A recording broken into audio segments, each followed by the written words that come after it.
Pluto might become a planet again because astronomers can't make up their mind. Hey, remember Pluto? Of course you do. When most of us were brought up in school, we learned that there were 8 known planets in the solar system, and Pluto was the one that hung out on the outskirts. Then, in 2006, everything changed and astronomers from around the world declared that Pluto didn't meet the criteria for being called a planet.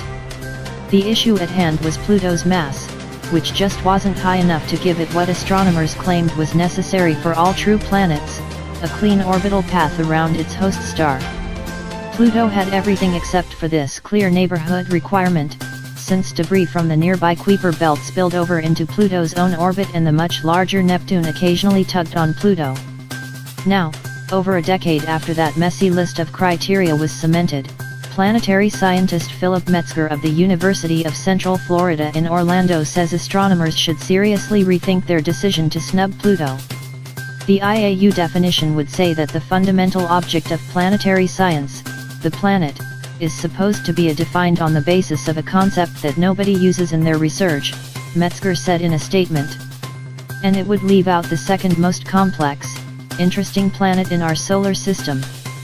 Metzger's argument isn't that Pluto meets the stated requirements for being considered a planet. Everyone agrees that Pluto doesn't fit the description set forth by the International Astronomical Union, but rather that the list of criteria is just plain broken.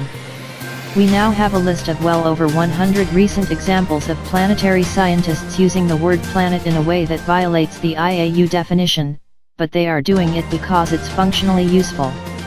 It's a sloppy definition, he says.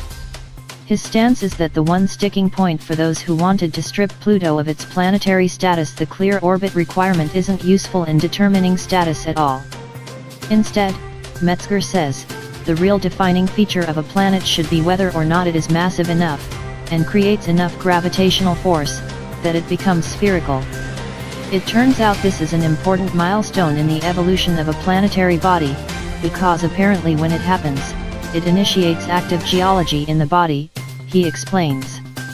Whether or not the IAU will take this new argument into account is anyone's guess.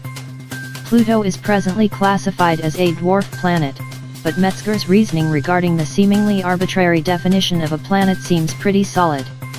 Perhaps Pluto will once again become the 8th planet in the solar system. MW News. Please subscribe my channel. Thanks for watching.